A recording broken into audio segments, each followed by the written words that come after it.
आओ साईं। ओम श्री साईनाथाय नमः। कैसे हैं आप? आशा करते हैं आप अपनी लाइफ में बहुत खुश होंगे और स्वस्थ होंगे। मालिक करे जो भी आपकी विश हो जल्दी ही साईनाथ पूरी कर दें। आज के संदेश में बाबा कहते हैं, मेरे बच्चे, मैं उन लोगों पे बहुत प्रसन्न होता हूँ जो लोग मेहनत करके धन कमाते हैं, जिनके अंदर कुछ करने की लगन होती है, चाह होती है। अहंकार, क्रोध, लालच, अभिमान की बलि चढ़ाओ मेरे बच्चे। अपने अंदर ये सब चीजें त्याग दो। विश्वास करना है तो उस मालिक का करो। विश्वास करना है तो अपने अंदर अपने कर्मों का विश्वास करो। अपने उस सर्वशक्तिमान ईश्वर पर करो जो सिर्फ ईश्वर ही देगा। ईश्वर देगा, इसके अलावा देने की सामर्थ्य और किसी की है भी नहीं। मेरे बच्चे, तुम मुझसे हर बार यही कहते हो कि बाबा, मुझे आपके ऊपर पूरा विश्वास है, पूरा भरोसा है कि आप मेरी बात जरूर पूरी करेंगे। जब इतना मेरे पे भरोसा है तो तुम्हारे मन में संशय क्यों आने लगता है कई बार? क्या तुमको सब्र नहीं है? क्या तुमको मेरे ऊपर विश्वास नहीं है? क्या तुम चाहते हो कि मैं समय से पहले तुम्हें वो चीज दे दूं और कुछ दिन बाद वो चीज जब अल्प आयु की हो, अल्प समय की हो, तो मैं वो चीज फिर तुमसे ले लूं? बताओ मेरे बच्चे, क्या तुम नहीं चाहते कि मैं जो भी कुछ दूं वो हमेशा के लिए खुशी बनकर तुम्हारे साथ रहे? अगर तुम मेरे दरवाजे पर याचक बनकर आ गए हो, अपनी खाली झोली मेरे आगे फैला रहे हो, तो क्या मैं तुम्हें इतना विवश कर दूंगा कि मैं तुम्हारी बात नहीं पूरी करूंगा? तुमको विश्वास नहीं है ना? मेरे बच्चे, हमेशा याद रखना, जो मालिक को हमेशा याद करता रहता है, मालिक भी उसका हमेशा साथ देता रहता है। जो मालिक को अपना थोड़ा सा वक्त देता है ना, मालिक उसको पूरा जीवन उसका खुशहाल बना देता है। जो मालिक के सामने अपनी खाली झोली फैला देता है ना, एक बार उसके सामने घुटने टेक देता है, सर झुका देता है, उसको किसी और के सामने हाथ फैलाने की कभी जरूरत नहीं पड़ती। मालिक तो हमेशा हम सबकी माँ है। मेरे बच्चे, मैं तुम्हारी किस्मत के सहारे तुमको अकेला नहीं छोड़ता हूँ। क्या तुम्हारी जो बातें पूरी हो जाती हैं ऐसे ही हो जाती हैं? क्या तुमको उसका एहसास एक बार भी हुआ है कि जो तुम्हारे असंभव कार्य हैं उनको संभव कौन बनाता है? बताओ मेरे बच्चे, जब तक ईश्वर का साथ पकड़े रहोगे, तुम्हें तुम्हारे ऊपर कोई आपत्ति मैं नहीं आने दूंगा। तुम्हारी किस्मत मैं बदल रहा हूँ, तुमको एहसास हो या ना हो, मैं तुम्हारे संग हमेशा रहता हूँ। तुम्हारी किस्मत में लिखे हुए बुरे वक्त को मैं सुख में बदल रहा हूँ, क्योंकि तुमको अपने बाबा की रहमतों के सिवा किसी और पर यकीन है भी नहीं ना। जब तुम अपने दोस्त को मेरे बच्चे कभी फोन करते हो और एक बार नहीं मिलता, तो क्या बस बात खत्म हो जाती है? उसको तुम बार बार फोन मिलाते रहते हो ना, इंतजार करते हो ना।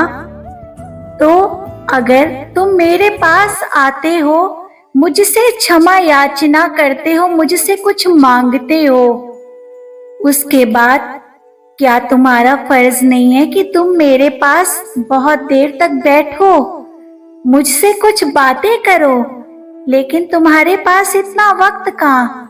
तुम तो बस अपनी फरियाद मेरे पास रखकर चले जाते हो।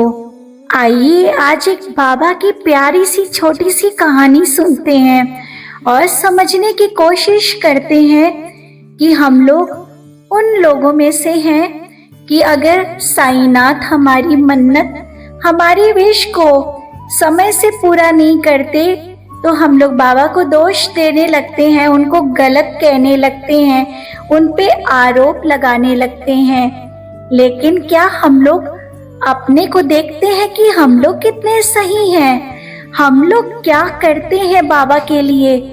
हर चीज में तो एहसान उनके ऊपर लादने लग जाते हैं। मन में हर बात में आने लग जाता है कि हमने तो ये भी कर लिया, वो भी कर लिया।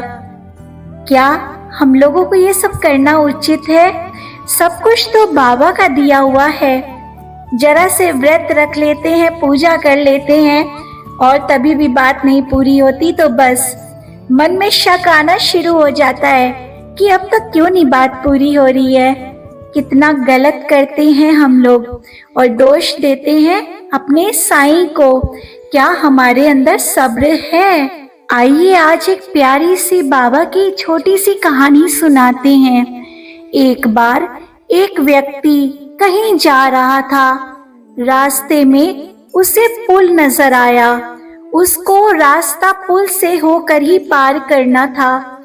जैसे ही पुल में वो शुरुआत में पहुंचा, पुल डगमगाने लगा। उसको आभास होने लगा कि पुल बहुत जल्दी ये टूटने वाला है। उसने दूर से देखा तो उसके साईं थे। उसने वहीं से बाबा को कहा, बाबा बचाओ बाबा, पुल टूटने वाला है। लेकिन साईं तो मुस्कुरा रहे थे। वो थोड़ा थोड़ा आगे बढ़ा। उसने बाबा को बहुत गलत बातें बोली, बाबा को बहुत कोसा। उसने फिर बोला, बाबा क्या तुम्हें नजर नहीं आ रहा है? मेरा पुल ये टूटने वाला है, मैं मर जाऊंगा, बाबा मुझे बचाओ। लेकिन बाबा मुस्कुरा रहे थे, बाबा नहीं सुन रहे थे। धीमे धीमे जैसे तैसे वो और आगे बढ़ा। बढ़ते बढ़ते बढ़ते बढ़ते वो पुल के अंत में पहुंच गया। वहां पर भी बाबा खड़े थे और उसने देखा बाबा उस पुल को पकड़े हुए खड़े थे। तब उसके आंखों में आंसू आ गए कि बाबा को वो कितना गलत बोल रहा था, कितना कोस रहा था। और साईनाथ पुल पकड़े खड़े थे। बाबा पुल को पकड़े खड़े थे ताकि मेरा बच्चा नदी में ना गिर जाए। लेकिन उस इंसान को तो सिर्फ बाबा को दोष देना था, बाबा को गलत बोलना था। उस इंसान में और हम लोग में कुछ भी तो अंतर नहीं है। हम लोग भी तो बाबा को दोष ही देते रहते हैं, गलत बोलते रहते हैं। हमारे अंदर भी सबूरी है ही कहाँ? बस एहसान बाबा के ऊपर जताना है कि बाबा हमने तो ये भी कर लिया, वो भी कर लिया। हमारे अंदर सबूरी हो तो हम लोग बाबा से हाँ थोड़ा सा सब्र कर लें, बाबा को थोड़ा वक्त दीजिए। बाबा सही समय आने पर बातें सबकी पूरी करेंगे। कोई भी साईनाथ के द्वार से खाली नहीं जाएगा, ना आज तक कोई गया है। आप और हम इस दुनिया में खुद से नहीं आए हैं, ईश्वर के द्वारा लाए गए बंदे हैं। जब ईश्वर के द्वारा दी गई हमारी जिंदगी है तो इस जिंदगी को ईश्वर के हाथों में सौंप दीजिए ना। अपने जीवन की नैया की पतवार अपने बाबा के हाथों में दे दीजिए। जिस राह में बाबा ले जाएं, उसी को राजी खुशी मंजूर कर लीजिए। बाबा को कोई दोष ना दीजिए। बाबा जिस भी रास्ते में हम लोगों को ले जाएंगे, जिस भी रास्ते से घुमाते फिराते ले जाएंगे, ये भी तो सोचिए हमारे साथ हमारे साईं बैठे हुए हैं हमारे नैया में। हमारी नैया हमारे बाबा डूबने कभी नहीं देंगे। इसी विश्वास के साथ आज का संदेश समाप्त करते हैं। ओम श्री साईनाथाय नमः।